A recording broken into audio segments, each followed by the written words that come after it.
buenas noches a todos. Buenas noches, Pamela. Buenas noches. El día de hoy estamos de manteles largos. Tenemos de invitada a la doctora Pamela Ibarra de la O. Ella es ortopedista. Además de ser ortopedista, hizo la especialidad en oncología ortopedia. Ella es de Gómez Palacio, Durango, el norte, y vive en la Ciudad de México. Es casada con otro ortopedista. Saludos, hermano.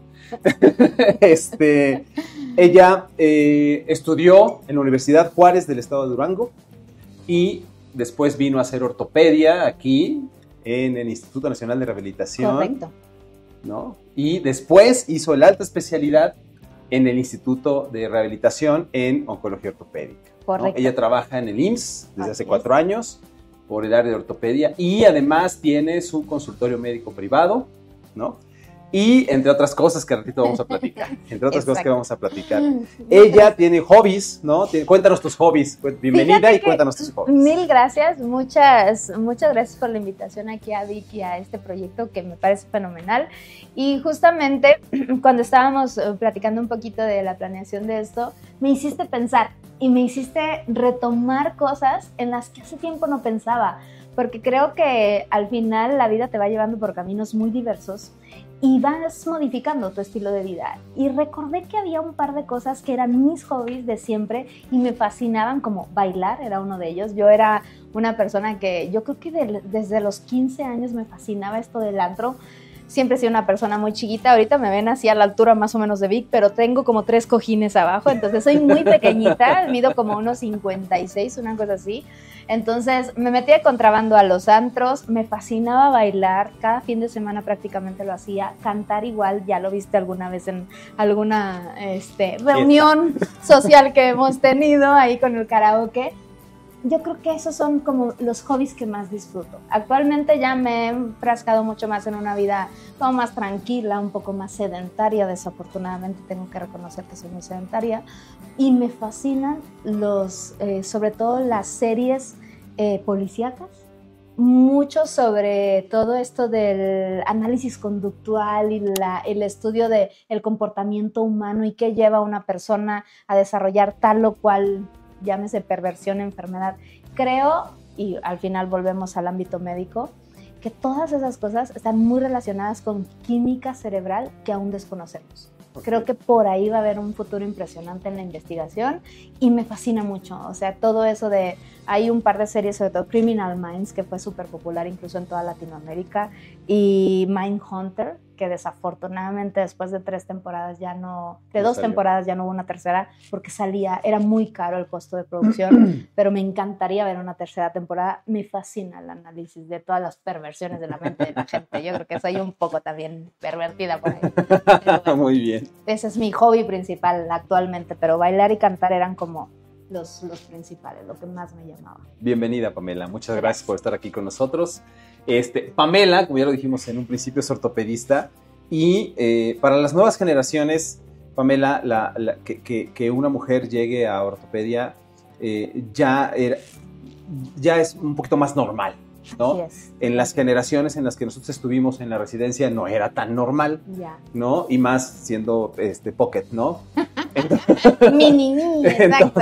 Entonces el hecho de haber hecho ortopedia en las generaciones en las cuales nos tocó a nosotros estar en la residencia, pues es loable, ¿no? Porque estar en el instituto no es cualquier cosa, ¿no? Y posteriormente haber aplicado y haber quedado en alta especialidad en oncología ortopédica, en una especialidad troncal y luego de alta, donde es hasta hace tiempo, no mucho tiempo, era de machos, ¿no? Era de alfas, ¿no? Exacto. Quisiera yo saber cuál fue la razón o las razones por las cuales tú decidiste hacer ortopedia por ahí del internado, recuerdo. Sí. Y después, ¿por qué el instituto de rehabilitación? Ay, esa es una historia bellísima, que bueno, a mí me fascina contarla. El internado fue una de las mejores experiencias de mi vida, si no es que sin demeritar el día de mi boda con mi marido, la mejor. Ese año de internado, el materializar todo lo que estudias durante 5 años en la carrera, el ponerle ahora sí que una cara, una parte del cuerpo, algo tangible a todo lo que está en los libros. Un nombre. Un nombre, exacto. Todo eso para mí fue mágico. O sea, fue el darle totalmente el sentido de toda la inversión que había hecho en esfuerzo, en tiempo, en noches de no dormir, en etcétera, etcétera. Entonces, ese parteaguas en el internado fue para mí fenomenal. Y justamente la primera experiencia, la verdad, no fue muy agradable, tengo que admitirlo, pero como todo buen patológico de la mente, la borré de mi cerebro. Mi primera experiencia fue medicina interna. Medicina interna fue un servicio para mí crudísimo, y con todo respeto a mis colegas internistas, la verdad es que se requiere también mucho temple y pantalones para estar ahí, porque al final muchos de nosotros nos formamos en salud pública. Entonces, en este tipo de hospitales te enfrentas mucho a pacientes que, aunque tú tengas todas las ganas y llegues con todo el entusiasmo, te voy a hacer y les voy a ayudar y voy a cambiar aquí y acá, la actitud del paciente no es la mejor. Un paciente diabético, hipertenso, cardiópata, con miles de factores de riesgo, que no está dispuesto a cambiar para mejorar su calidad de vida, eso me rompió el espíritu. En alguna de mis guardias, la primera o la segunda, no recuerdo cuál, estaba súper despierta, 3 de la mañana, haciendo ingresos a lo bruto, así, llorando, así, lágrimas corriendo en mi cara, porque decía, ¿qué demonios estoy haciendo aquí? Sin comer, sin dormir, haciendo ingresos de entrevistas que estoy vaciando en el expediente, de gente que no quiere cambiar, de gente que no quiere modificar su realidad para mejorar. ¿Qué sentido tiene hacer esto? Esa fue como mi primer choque de impresión. Pero, mes y medio después, doy vuelta a la página y llego a cirugía. Ahí fue un ámbito totalmente diferente, al fin cirujanos quirúrgicos, y ahí es cuando descubres que podemos no saber mucho, podemos no ser gente de ciencia, pero resolvemos en el momento. Entonces, la cirugía es muy resolutiva. Ahí la gente llegaba con un problema y se iba con el problema resuelto. Eso me cambió la vida. Claro. Y de mis rotaciones en cirugía fue ortopedia. Entonces, al momento me acuerdo perfecto, uno de los maestros, los mejores cirujanos que había ahí, me acuerdo del generalísimo porque su formación era militar, el doctor Vera. Ay, perdón, ya dije nombres. Saludos, pero, doctor. Exacto, espero que esté muy bien. Un crack. Fractura de clavícula, abre una disección hermosa, todo muy limpio. Me enseña los fragmentos de la fractura del hueso, blanco, hermoso, sano. No sabes, fue para mí un crush inmediato, así, amor a primera vista. De aquí soy. De aquí soy. Después de esa rotación en cirugía, no volví a dejar el quirófano. No importaba dónde yo estuviera rotando en el internado, si era pediatría, me decían la Houdini, porque si estaba en una especialidad no quirúrgica, yo acababa rapidísimo todos mis pendientes y me desaparecía para ir al quirófano. Cuando estaba en los servicios de apoyo, siempre apoyaba a los compañeros de cirugía. Y siempre había alguien que no le gustaba. El internista que, no, guácala, quirófano, yo cirugía. Amigo, no te preocupes, yo entro al quite, tú vete a hacer notas y ciencia, yo me voy al quirófano. Entonces, siempre supe que por ahí era lo que me llamaba, y una vez que lo conocí, jamás lo dejé ir. Muy bien, jamás me despegué. Perfecto. Decidiste hacer una especialidad quirúrgica, ortopedia. 100% resolutiva. Hiciste tu nacional, lo pasaste. ¿Por qué el instituto? Justo, obviamente, cuando uno se enfrasca en este mundo, o no sé si a ti te pase, porque creo que tenemos un background un poquito parecido o similar. Yo soy hija de una hermosísima ama de casa, súper devota de su hogar, que siempre nos demostró amor y cariño a través de todo lo que hacía en la casa, y un hombre súper trabajador, que la gran mayoría de su vida fue un obrero. Entonces, yo no tenía una idea de nada, de lo que era estudiar, de lo que era ir a una universidad, o sea, nunca tuve nadie como que me guiara en qué seguía y a dónde vamos y qué vamos a hacer. Entonces, cuando ya pues paso el examen justo de ingreso a la universidad, entro a cabo, igual presento un examen nacional de residencias. La verdad es que eso fue también como un choque fuerte, porque tenía mucho miedo, porque muchos de mis compañeros pudieron acceder a hacer cursos de preparación que en aquel momento pues tenían costos que en ese momento mi familia no se podía dar el lujo de pagar. Entonces dije, bueno, pues vamos a ver de qué se trata, porque tú preguntabas y no, el examen súper difícil, el más complicado de mi vida. Y otras personas, piece of cake, no pasa nada, está súper fácil. Entonces dije, bueno, ¿a quién le hago caso? Entonces dijimos, bueno, vamos a presentarlo, vamos a ver de qué se trata, vamos con todo lo que traemos, a ver qué sale. Y pum, lo pasó. Dije, oh my God, ¿y ahora qué? ¿Qué voy a hacer? Entonces, le digo eso mucho a mis alumnos porque ahora doy clases en cursos de ese tipo. Entonces, les digo, el pasar es el primer paso. Lo que viene es más difícil. Hay momentos que son tan estresantes que dices, demonios, tal vez estaría mejor si no hubiera pasado. Porque te dicen, tienes un lugar asegurado, ¿y ahora qué? Entonces, ante mi desconocimiento, mi ignorancia de todo ese proceso y todo, y sobre todo el mundo de la ortopedia, o sea, mi mundo de la ortopedia era chiquitito, era mi rancho y mis maestros de ahí, de mi población ahí de provincia. Entonces, me acerqué con uno de mis maestros de la facultad, un maestro que tenía unas clases sumamente didácticas, muy objetivas, muy resumidas, que se veía mucho que gozaba lo que hacía. Entonces me acerqué con él y le dije, Doc, ¿qué hago? Tengo mi carta de aceptación, pasé el examen nacional, ¿qué sigue? Y me dice, ¿tienes miedo de irte fuera? ¿Tienes miedo de dejar el rancho? Porque en mi rancho hay una sede, en la comarca lagunera está un hospital, una UMAE, una unidad médica de alta especialidad del IMSS, que tiene sede de ortopedia. Y yo ya había visto un poco de esa ortopedia y esa ortopedia no me gustó. Ese tipo de, más ortopedia era trauma, era fracturas y de guerra. Y dije, no me encanta la manera en la que he visto, que se protocolizan, que se tratan los pacientes. Dije, no creo que sea lo que necesito a manera de formación. Entonces dije, no quiero quedarme aquí. Le dije, solo sé una cosa y no quiero quedarme aquí. Entonces dice, ¿no tienes miedo de irte sola afuera? Le dije, sin problema. Y los pongo un poquito en contexto en eso de no tienes miedo de irte sola, porque fue la etapa en la que había más violencia en nuestro país. Justo fue cuando empezó la guerra contra el narco, cuando toda la parte de la frontera se militarizó. Entonces, su servidora vivía en la comarca lagunera, que es un poquito, es norte, pero no es el norte como tal, no es la frontera norte. Entonces, mucha de esa violencia migró hacia nuestros estados, nuestras ciudades. Entonces, era un momento muy complicado. Y me dice, ¿no tienes miedo? Le digo, no tengo miedo. Me voy a donde usted me diga que es el mejor lugar para formarme. Y él me dijo, no hay otra opción, el Instituto Nacional de Rehabilitación. Ve, preséntate, haz tu proceso. Me dio una carta de recomendación que le agradezco infinitamente. Yo creo que eso fue un parteaguas para abrirme las puertas del Instituto de Rehabilitación. Fui a mi entrevista, creo yo me fue muy bien, me desarrollé segura, platiqué un poquito de lo que hice en el internado, ahí en la parte de trauma y ortopedia. Y pues me compraron y me aceptaron y aquí me quedé en el... ¿Cómo fue la residencia de ortopedia en el instituto como mujer, como foránea, ¿no? Porque claro.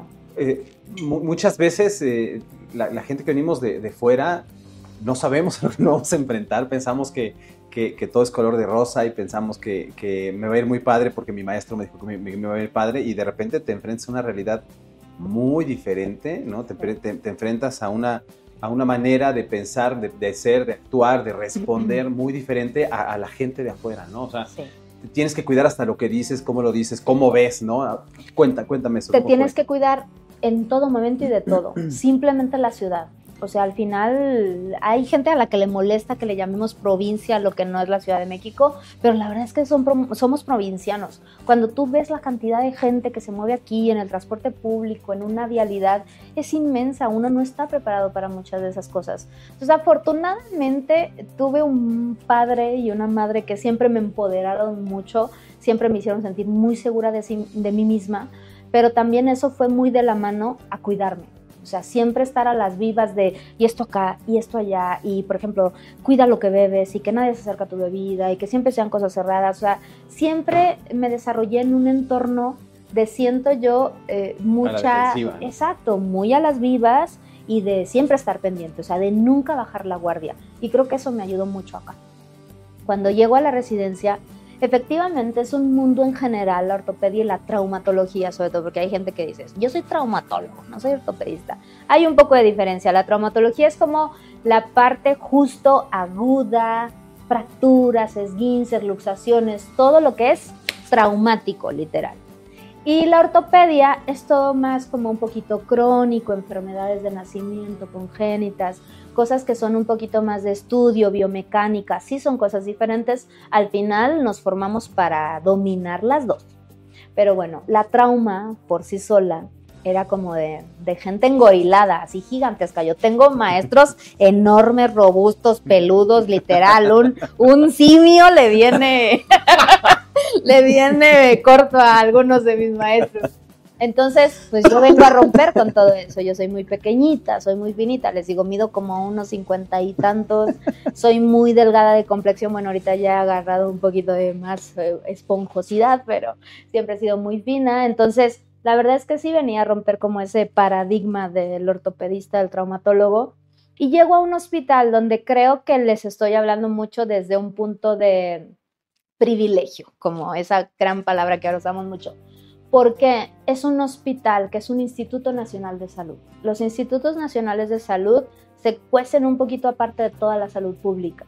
¿Por qué? Porque tienen más presupuesto, les dan presupuesto para investigación. Cuando yo llegué ahí nos dijeron, a lo mejor en los hospitales públicos han visto otra cosa, pero aquí priorizamos primero la investigación. Después de eso su enseñanza y al final el asistencialismo a los pacientes. Y afortunadamente yo me desarrollé en una etapa en la que eso era posible. No había una demanda tan inmensa de pacientes en el hospital porque era un hospital relativamente nuevo. Tenía pocos años de abrir sus puertas, no tenía una demanda tan grande, no era tan conocido, pero a pesar de eso tenía gente sumamente hábil. Mis maestros era la gente que estaba en la escena ortopédica del país, y no solo del país, en algunos foros internacionales, de donde se generaba la información, artículos, o sea, gente que de verdad estaba innovando y haciendo cosas nuevas y publicándolas para que el resto se enterara, era ahí. Entonces era el mejor lugar para estar en ese momento. Entonces, en base a eso, era gente de mucha educación, de mucho respeto, claro, como en todos lados, las manchitas o el negrito del frijol o del arroz. Pero la verdad es que era un sitio sumamente respetuoso, donde afortunadamente mi generación somos 6 mujeres. Las 6 terminamos, casi todas, si mal no recuerdo, es que todas tenemos una alta especialidad. Entonces, la verdad es que hubo un ambiente muy propicio para que una mujer se desarrollara. Obviamente esta es mi historia. Hay historias de terror en otros hospitales donde sí suele haber ambientes sumamente misóginos, de mucha discriminación, de obviamente testosterona por doquier, pero en el Instituto de Rehabilitación no. Es un lugar, literal les digo, se cuece aparte, una educación muy, muy respetuosa, el ambiente muy educado entre compañeros, entre maestros, un lugar bonito de trabajar, comías riquísimo, tenías cubierto siempre, o sea, todo fenomenal. Yo no hay cosa que te pueda hablar mal de la formación en mi hospital. Okay. La verdad es que entrañable. Ok. Llegas a la alta especialidad y ahí sí te encuentras cosas así de, ¿qué pasó? A ver, cuéntanos. Ahí sí hubo algunas cosas como que sí me golpearon con un poquito de realidad, porque al final, digo, salud pública, y sí hay algunos recursos que son escasos, y mucho de eso iba de la mano con que al final el hacer institutos nacionales separando especialidades sí te limita un poco, porque al final tenemos que tomar en cuenta que un paciente, sobre todo con enfermedades complejas, es un paciente, es un todo. O sea, mi paciente no es el hueso. Mi paciente tiene pulmones, tiene cerebro, es un niño, tiene necesidades especiales. Entonces, no podíamos como solo tratar la parte ortopédica y la oncológica sin tratar todo ese entorno. Y ahí era donde se volvía complicado. Nuestro hospital era muy bueno, o es muy bueno, en cosas justo ortopédicas y trauma. Pero en todo lo demás, por ejemplo, la quimio, la radioterapia, todas esas eran cosas que nuestro servicio o mi alta especialidad necesitaba, y el hospital carecía de ellas. Entonces tenías que solicitar apoyo de otros hospitales, o la gente que estaba ahí lo hacía de manera muy pobre o muy limitada porque no había los recursos completos para llevar un control de eso. Entonces ahí fue un crudo despertar de darte cuenta que podías o debías ofrecerle más a los pacientes y no lo podías hacer por la limitación de recurso humano, físico, infraestructura. Entonces sí fue un golpe de realidad bien fuerte esas primeras semanas, sobre todo meses en el alta especialidad. Muy bien. Hay altas especialidades, hay especialidades que tienen una excelente formación y una excelente... Tú entras a la alta especialidad y dices, voy a tener una muy buena proyección y voy a hacer muchas cosas, pero en realidad creo que el área de oncología ortopédica es un área desperdiciada, ¿no? Tanto en lo público como en lo privado, sí. ¿No? Porque se desconoce, de inicio se puede llegar a desconocer que existe, ¿no? Y dos, no hay los recursos o no hay el hecho de que la gente desconoce si hay de este tipo de tumores, ¿no? De este tipo de tumores malignos. Entonces, cuéntame, porque debe ser un poquito frustrante el hecho de decir, yo hice una alta especialidad súper necesaria, muy resolutiva, y está desperdiciada. Cuéntanos Está muy desconocida, justamente. Y qué bueno que tocas ese tema, porque la verdad hasta me voy a emocionar inmensamente, porque justo estoy empezando una campaña de marketing digital, porque es lo de hoy, las redes, la difusión por medios digitales, es como más estamos llegando a las personas. Puede ser una localidad súper remota que no tenga agua, pero tiene red, internet. Tiene wifi, tiene internet y todo el mundo tiene un teléfono a la mano con algún tipo de red social. Entonces, es gratis además, sí, con la renta, ¿no? Exacto, entonces es una herramienta que en la actualidad todos manejamos y justamente a partir de ahí me estoy tomando de eso, porque en efecto, la oncología ortopédica puede ser una cosa tan básica y sencilla como les digo mucho a mis pacientes, como una mancha que encontraron en mi hueso por un estudio que me hicieron por otro motivo. O sea, tú como cirujano general tienes un paciente con dolor abdominal, le haces una radiografía de abdomen donde sale una parte de la pelvis y ¡pum!, ahí aparece una lesión. Una lesión que el paciente no tenía idea que tenía, que nunca jamás le ha dado molestias, que quién sabe cuánto tiempo haya estado ahí en él, pero ya la detectaste. Entonces, luego llega con gente que no conoce este tipo de lesiones y les plantean tratamientos exorbitantes, les hacen 1000 estudios, incluso muy invasivos.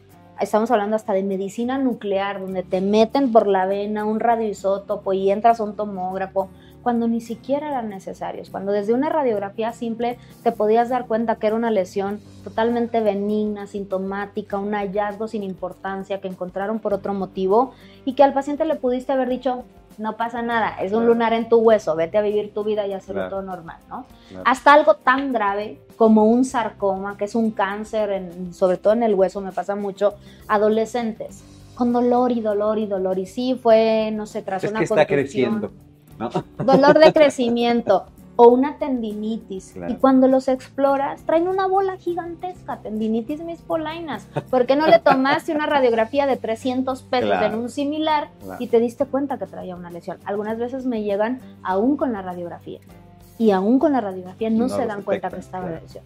Entonces siempre le digo a mis alumnos, cuando 1 o 2 médicos ya revisaron y trataron a un paciente y te llega a ti después de un tratamiento fallido, no es que el anterior a ti sea tarado y no supo qué hacer, ya le dio lo básico para lo que a todos nos empezaron a formar a pensar. Porque siempre cuando alguien nos dice, ok, algo te duele, hay un mecanismo de lesión, o es una inflamación, es una tendinitis, es algo sencillo.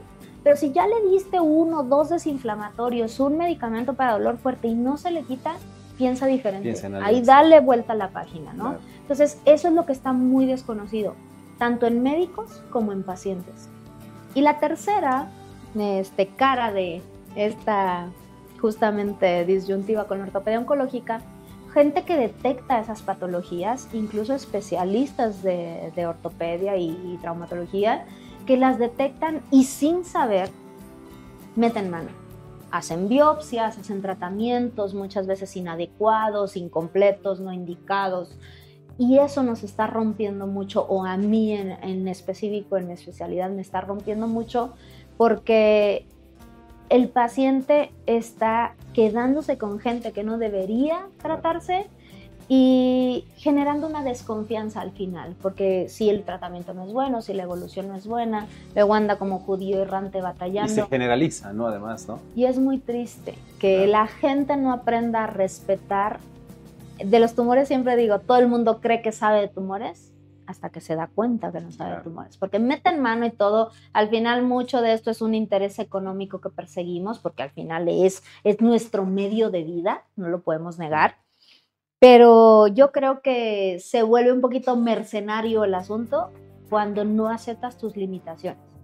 Entonces, eso es lo que más preocupa de la ortopedia oncológica, y justo es lo que estoy tratando de cambiar justamente mediante los medios digitales, de informar un poquito más, de decirte, ok, tienes este tipo de patología, ven y escucha la voz de alguien que a lo mejor no te va a dar las perlas de la Virgen, pero sí, tal vez, y te va a enseñar un poquito lo que tienes con un poco más de experiencia de alguien que no vive de esto, y a lo mejor te cambia la perspectiva y te quedas conmigo y te das cuenta, porque siempre cuando platicas con alguien tú te das cuenta si sabe de lo que está hablando o no. Entonces yo creo que eso es básico, el ganarse la confianza de la gente a través de lo que de verdad eres, creo que es básico. Y de la sinceridad, ¿no? Exacto, Además, de ser honesto. Algo que afortunadamente me ha caracterizado en estos años y espero que así siga por toda la vida, es que no me mueve un interés económico. Y sin malinterpretar, claro que quiero mejorar mi calidad de vida y claro que quiero ser mejor cada vez en cuanto a vivir bien, pero no es lo que mueve mi práctica y eso me enorgullece infinitamente. Hablando de eso, ¿no? Hablando de eso, de los temas económicos. Nosotros tenemos en este programa varias secciones ya preestablecidas, ¿no? Y una de las secciones preestablecidas es no todo es medicina. Así es. No todo es medicina. Lo platicábamos el capítulo anterior con el doctor José Carlos, que es cirujano plástico, y tocábamos el tema de que nuestras manos, nuestros ojos, tienen fecha de caducidad. Y nuestro parámetro, dependiendo de cómo nos cuidemos, es o muy corto o mediano, pero normalmente ya cuando lo quieres prolongar tú, ya no es tan bueno, ¿no? Ya no es tan eficaz. Exacto. Entonces, en el punto de no todo es medicina, tratamos de que también nuestros invitados tengan algunas inquietudes fuera de la medicina. Sí. Y es muy... muchas veces nosotros mismos, y lo estábamos platicando hace ratito antes del programa, pensamos, lo que estoy haciendo, pues medio está funcionando o no funciona. Ahí va. Pero ya te aventaste. Claro. ¿No? Eres parte del 1% que ya se aventó. Exacto. ¿No? Cuéntanos, experiencias no médicas remuneradas. Remuneradas. Pues justamente, la verdad es que es muy chiquito ese ámbito de mi vida y apenas está en pañales. Todavía, y la verdad es que tengo que confesar que me está costando mucho porque es un negocio del que no sé nada y eso es de lo que me he estado dando cuenta, que para tú sobresalir en algo tienes que saber, tienes que estudiar, tienes que hacer la tarea y todo eso consume una gran parte de tu vida y de tu tiempo.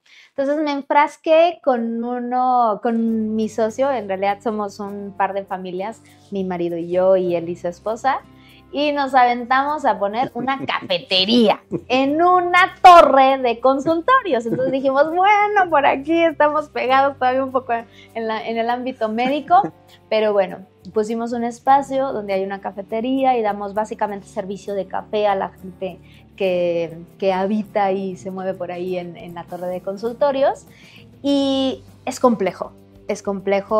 Uno cuando inicia un negocio es todo romántico y dice, ay, claro, voy a empezar y me va a ir súper bien. Y voy a estar, hola, sí, visitando y saludando a mis clientes. Y no es así. La realidad es totalmente diferente. Hay que dedicarle tiempo, hay que estudiarle, hay que saber, hay que buscar precios, proveedores, la contabilidad y 1000 cosas. No tienes idea de lo que hemos batallado ahora con la parte personal, la rotación. La gente. Es bien difícil encontrar primero alguien con experiencia que te sirva, que esté dispuesto como a ponerse la camiseta contigo de no ganar mucho porque vas empezando, porque obviamente ahorita no hay ganancias de nada, ¿no?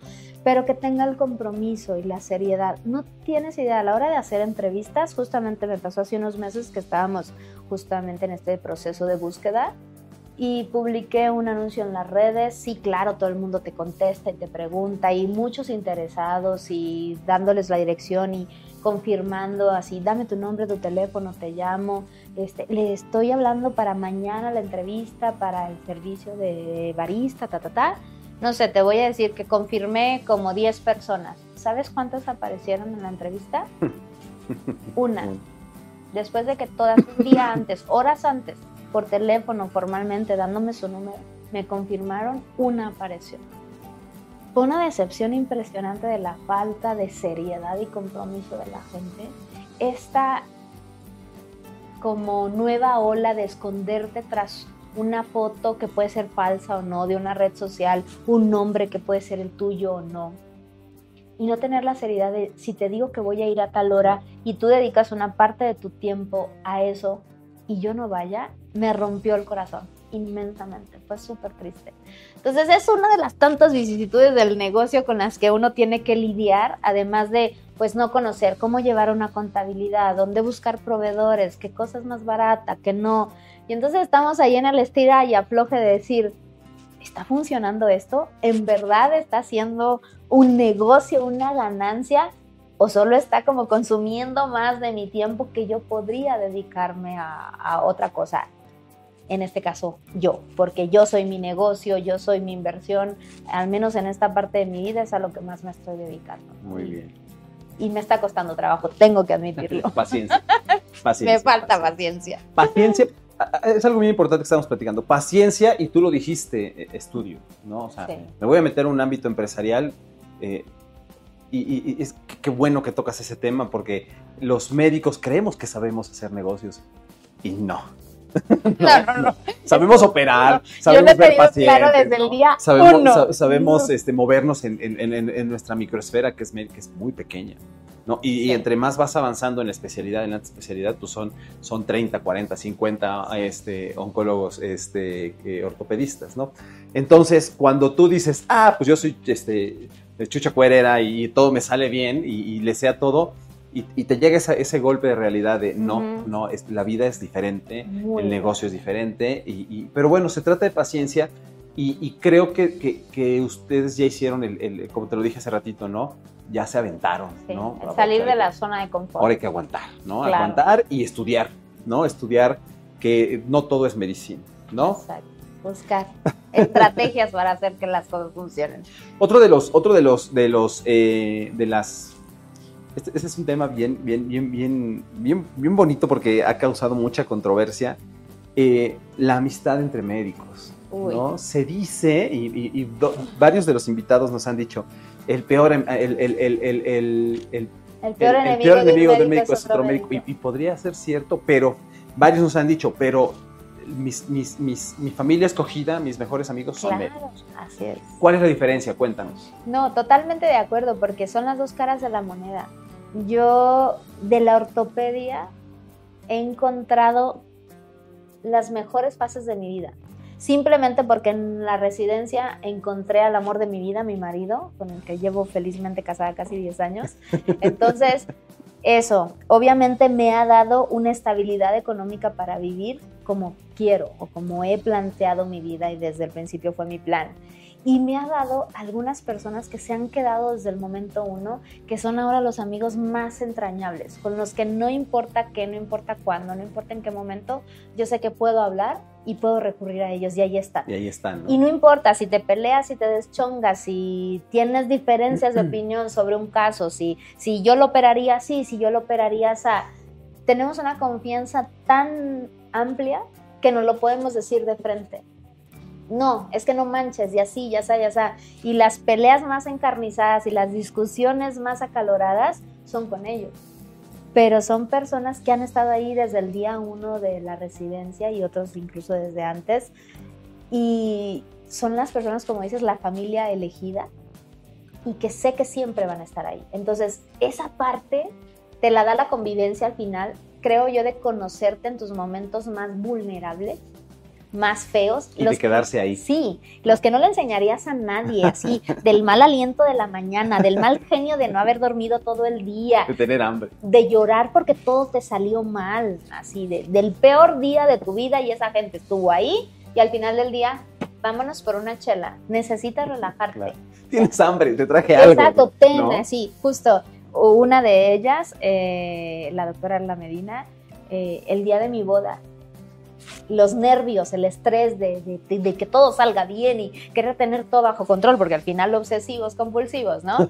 Y llega la hora de que me están haciendo el peinado, porque además entre el estrés del peinado se me olvida el tocado del velo y eso. Entonces le digo, lánzate por favor por ir a la casa y tráemelo. Pues llega no solo con el tocado y el velo, y ten una chela, pero tómatela ya, porque no te aguanto de lo estresada que estás y necesito que te relajes para que disfrutes esto. Entonces, fenomenal. O sea, es esa gente que te conoce a ese grado que puede incluso en algún momento conocerte mejor que ti mismo. Lo que necesitas en ese momento. En ese momento. Entonces, las mejores experiencias de amistad en mi vida, en la parte médica y ortopédica en específico, incluso oncológica, tengo personas muy entrañables que pueden estar al otro lado del mundo, pero también están aquí, entonces es fenomenal. Y sí, la otra cara de la moneda es esa competencia desleal y ese dicho de que el peor enemigo de un médico puede ser otro médico, y la verdad es algo que te voy a ser muy honesta, me genera una disyuntiva, sobre todo ética. ¿Por qué? Porque una parte nos debemos a nosotros y cuidarnos las espaldas y tratar de no hablar mal de otro, y eso muchos de nuestros maestros nos lo han enseñado, y creo que es una muy buena cultura, porque el que yo hable mal de un tercero va a hablar más mal de mí que de ese tercero.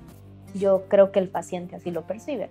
Entonces, el no hablar mal de alguien creo que está bien en ese sentido.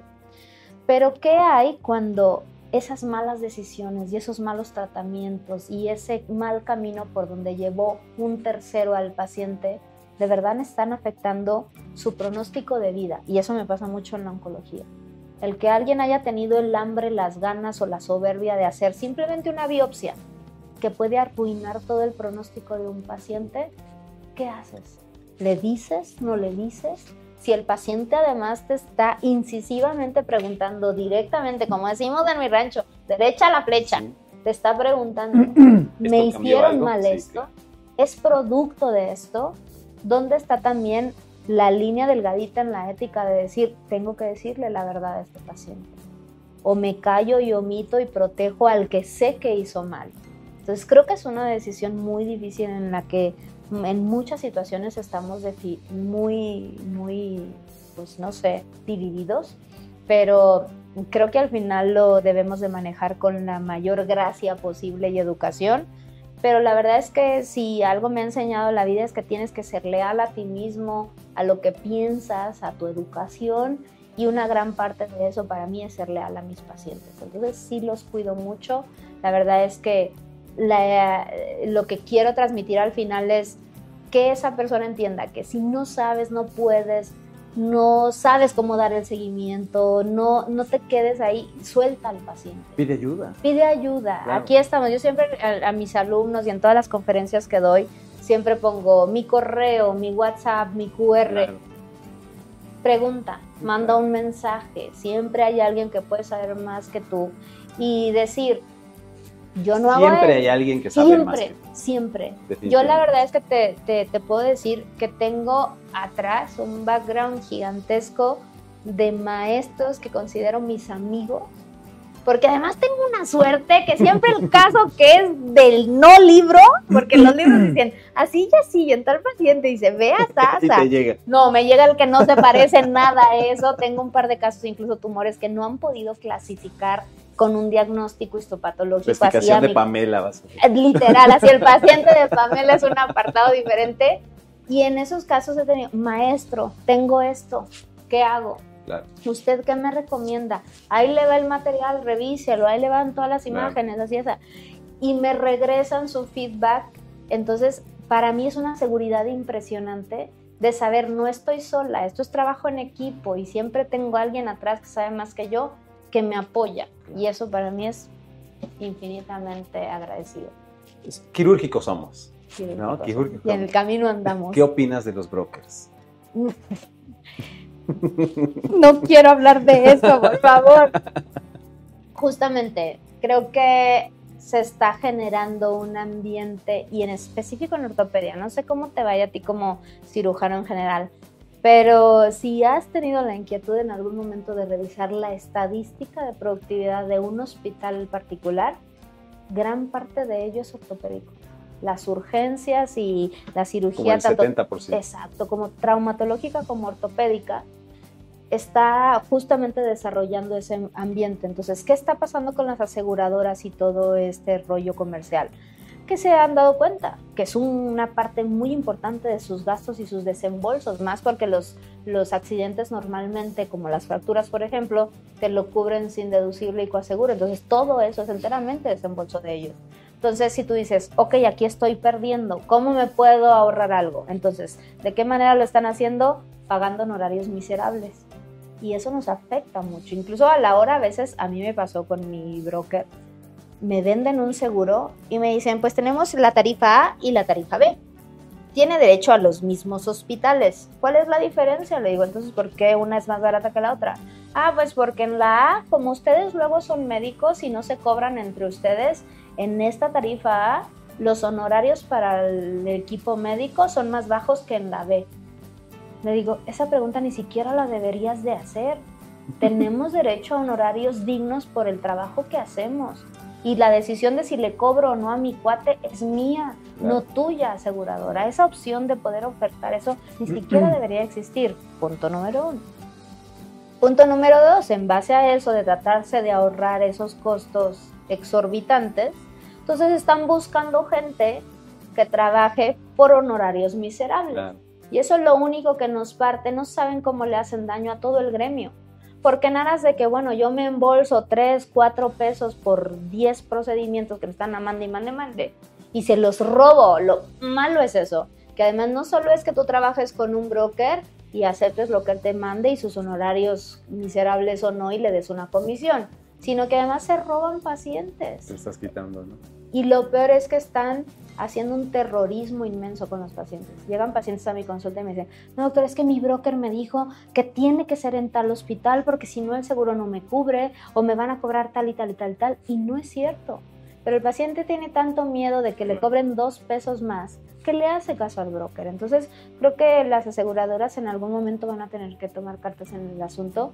Ahora creo que no lo han hecho porque al final les conviene, porque los brokers hacen lo que le conviene más a la aseguradora. No sé, es un tema en el que creo yo soy muy ignorante, pero al final, afortunadamente, pero también es un tema del que me estoy manteniendo un poquito ajena, y yo hablo siempre muy honestamente con mis pacientes y les digo, el padecimiento que tienes así y es complejo por esto y esto y esto. Habemos pocas personas que hacemos esto y vaya, los honorarios o la cobertura o lo que le ofrece su aseguradora es muy limitado, requiere esto y esto y esto, y si usted está dispuesto a hacerlo, pues lo hacemos. Pero siempre tratando de buscar que el paciente tenga la mejor calidad de atención y ayudarle en lo más que pueda, claro, a cuidar su bolsillo. Siempre estoy dispuesta a eso, pero siempre que sea de una manera digna, en lo que uno se merece, conforme a la calidad de trabajo que da. Hablando de trabajo y tomando en cuenta lo que decimos hace rato, que tenemos fecha de caducidad, lloremos, tenemos fecha de caducidad y además esa fecha de caducidad tenemos que conocerla. O sea, en este ámbito quirúrgico, tú tienes que saber en qué momento decir adiós, ¿no? Porque vienen nuevas generaciones, porque estás limitado, porque X o Y, tú tienes que saber el momento en el cual tienes que decir adiós a esto, a la adrenalina, a todo lo bonito del quirófano, pero tienes que saber decir adiós. ¿Cómo te ves tú, ¿no? Estando ahorita en las mejores facultades que tiene un quirúrgico, nuestra edad, nuestra preparación y toda esta cuestión? ¿Cómo te ves tú en 10 años? En 10 años creo que va a ser a lo mejor todavía un poco del mejor momento de desarrollo profesional de mi carrera.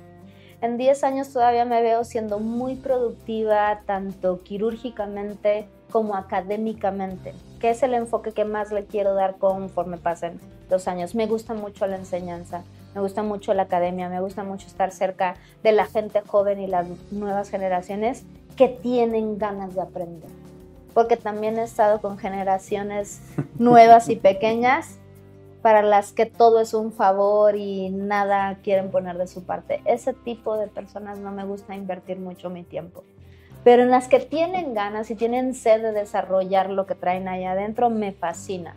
Entonces, ese enfoque es el que le quiero ir dando con los años.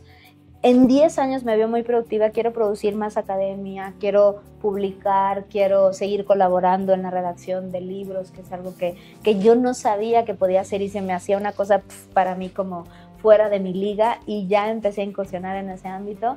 Entonces, creo que va a ser todavía de mis mejores momentos hablando quirúrgica y profesionalmente, pero también irme desarrollando un poquito más hacia la parte personal y pensando en las inversiones, en poner a mover ahí el dinero, el producto del trabajo sin que uno tenga que estar con un ojo encima, para tratar también de ir soltando un poquito el bisturí cuando ya la mano tiemble y cuando ya no seas tan hábil como... Cuando sea necesario. Así es.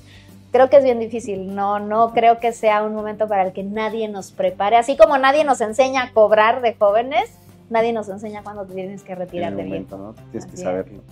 Hablando de las nuevas generaciones, hay una, y tú mencionaste, ¿no? Hay un cambio generacional que tiene varios puntos, ¿no? Yo he visto un cambio generacional en cuanto a la enseñanza que ha sido bueno, ¿no? O sea, disminuir el abuso, ¿no? Disminuir las jornadas laborales, disminuir el acoso, ¿no? Muchas cosas que en parte nos tocaron vivir o nos tocó lo último, claro. ya los últimos coletazos del dragón, que son los peores, ¿no? Sí. Y actualmente ya han cambiado muchas cosas. Sin embargo, estas generaciones intermedias y las generaciones superiores a nosotros han mal llamado a estas generaciones de cristal. Yo lo he dicho siempre, no estoy de acuerdo. Cada generación es diferente. A nosotros nos tocó esa darle vuelta, ¿no? Y vivir lo último y cambiarlo a lo nuevo, ¿no? Sí. Sin embargo, la residencia médica, la preparación médica siempre va a ser igual, ¿no? Siempre va a ser exigente, siempre va a ser de compromiso, siempre va a ser dura, va a ser difícil, va a ser cansada. Y yo siempre les hago esta pregunta a nuestros invitados. A 12, 13, 15 años de haber cursado tu primer año de la especialidad troncal, tú actualmente, con lo que sabes, con lo que has vivido, con la experiencia que tienes, ¿qué le dirías a Pamela al final de su R1? 2 cosas que tú le dirías a Pamela a la mitad final de su R1 que le pudieran ayudar a mejorar su residencia o a sobrellevarlo. Uy, qué difícil pregunta, y no por el lado malo, porque te voy a ser muy honesta, yo no sufrí la residencia. Para mí fue un disfrute, la verdad es que me gustó mucho. Yo sé que hay gente que sufre mucho en el primer año, que es como el parteaguas. La verdad es que, sin sonar mentirosa, hipócrita, arrogante, no sé, yo lo disfruté mucho. Yo venía de un ambiente, de un hospital público, tanto en el internado como en el servicio social, porque mi servicio social yo decidí hacerlo en un hospital rural. Entonces fue como hacer otro internado y hacer guardias y atender partos y entrar a cirugías. Entonces, digamos que perdónenme la palabra, pero a la friega yo estaba acostumbrada, porque no había residentes en los hospitales de provincia. El interno hacía todo, el pasante hacía todo. Entonces yo llego aquí a mi primer año de residencia con un poquito de experiencia en trauma y ortopedia, porque me le pegué a mis maestros y me jalaban a la priva y a sus cirugías fuera del hospital. Entonces ya venía un poco embebida en este ambiente y no me costó trabajo. Lo disfruté mucho. Siempre he sido una persona muy hiperactiva. Tenía compañeras, una de ellas de guardia, que a las 3 de la mañana yo estaba haciendo ingresos y notas con música y cantando, y me decía, ¿estás drogada o qué te pasa? Porque ella ya estaba destruida a las 3 de la mañana, ya quería dormir y yo seguía trabajando con mucho ánimo. Entonces la verdad es que no lo sufrí, pero si algo le diría a la Pamela de aquellos años, le diría que observe, que aprende. Y algo que me dijo mi padre, me preguntaste ahí alguna de las frases que te marcan, y esta tal vez también fue una, y me dijo, de todos se aprende, aún de la persona más tonta te enseña a no cometer sus errores. Entonces observa, absorbe todo lo que puedas, sería uno de mis consejos. Y la segunda, disfruta porque eso va a durar muy poquito. A lo mejor uno está ahí llorando y arrastrando la cobija porque le reúno y porque no he dormido, pero se va así. Y cuando llegas a la realidad y el frío de la calle dices, ¿cómo no estoy todavía en la residencia? Y extrañas mucho tu residencia. Entonces sería eso, observa y aprende y disfruta. Muy bien. Por último, Pamela, y para cerrar, siempre tenemos esa pregunta. Este es un programa de cracks, que nosotros consideramos cracks. Y los cracks, antes de llegar a ser una persona de este tipo, tienen ejemplos, ¿no? O sea, claro. Tú sigues, tú lo que acabas de decir, de todo se aprende, ¿no? Aprendes lo bueno, lo malo, pero siempre tienes tú ves a un profesor, a un médico, a un ejemplo que tú dices, yo quiero probablemente llegar a ser así, o me gusta mucho esta manera de trabajar y le voy a absorber todo lo bueno, ¿no? Exacto. En tu caso, supongo que debes tener algún crack, algún medicrack, sí, que marcó tu formación, que marcó el hecho de haber hecho la alta especialidad e incluso después, se vale decir nombres, se vale mandar saludos. Cuéntanos, ¿quién es tu medicrack? Tengo dos en especial. Uno justamente fue ya dentro de la alta especialidad de la ortopedia oncológica.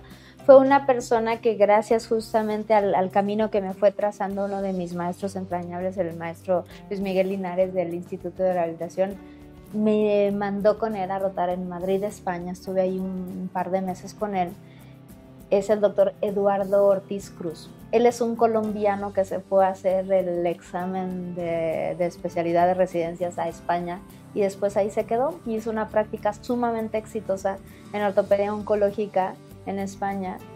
Y cuando me fui a rotar con él y vi, para empezar, la calidad de ser humano que es, que no hay cosa que alguien le pida, favor que él pueda, todo lo hace posible. Entonces, como ser humano es excepcional. Como médico, la saca del estadio, esa es una frase que él decía, la saca del estadio. Y cuando vi su práctica, fue una práctica que de verdad que añoré y dije, hacia allá es donde quiero ir, porque era una práctica meramente oncológica. Yo lo conocí, la verdad es que te voy a mentir, no sé qué edad específicamente tenía cuando yo lo conocí, pero seguramente alrededor de los 50 años, a lo mejor 40 y tantos, 50. Y jovencísimo, claro, en la flor de su vida. Y su práctica era ya de casos muy complejos y sumamente resolutivo. Sus pacientes súper en buen estado. Conocí pacientes con sarcomas, con cáncer en el sistema musculoesquelético, con sobrevidas de 30 años, cosa que jamás he visto aquí en México. Y caminando derechitos, con la pelvis reconstruida, con la rodilla después de 3 cirugías de recambio porque ya creció y ya se le aflojó y no tienes idea del buen estado que estaban esos pacientes. Fue para mí entrañable decir, hacia allá es a donde quiero llevar mi práctica. Él es el medicrack que yo considero mi gurú de todo esto. Por eso cuando me preguntabas o cuando me invitaste, yo dije, medicrack, o sea, yo conozco a el Buda de esto, ¿sabes? Entonces no hay manera en la que yo me considere medicrack sin tener a todos mis maestros arriba. Y hay otra persona en específico que también, sobre todo en este ámbito que estábamos hablando de la parte exitosa, no médica, y meterte y dar el paso, el salto de lo económico y ser empresario, la doctora Erla Medina, que también es una de esas amigas entrañables que conocí en la residencia y me ha enseñado muchísimo, y ella no tiene miedo a tirar aquí y acá, y me encantaría verla en este espacio en algún momento, porque justamente ella es una gran empresaria, entonces ha desarrollado ese ámbito económico, creo yo, con mucho éxito. Entonces son personas que te enseñan y que te ponen como una meta hacia donde quieres ir. Son como la zanahoria delante de mi conejo, como hacia allá quiero ir. Entonces la verdad es que son personas a las que admiro mucho, amo y respeto profundamente. Muy bien. Pamela, muchas gracias por haber estado con nosotros. Gracias. No quisiéramos que esta plática terminara, la Ya verdad es que está estuvo buenísima. muy fluida. Pero bueno, hay que despedirnos. Te agradezco muchísimo el hecho de que hayas estado aquí con nosotros. Ten la seguridad que, así como nosotros consideramos y te vemos y la gente que te ve alrededor dice, es un crack. Muchísimas gracias por haber estado con nosotros. Gracias a ti, Vic. Muchísimas gracias por habernos acompañado. Nos vemos el siguiente capítulo. Síganos en las redes.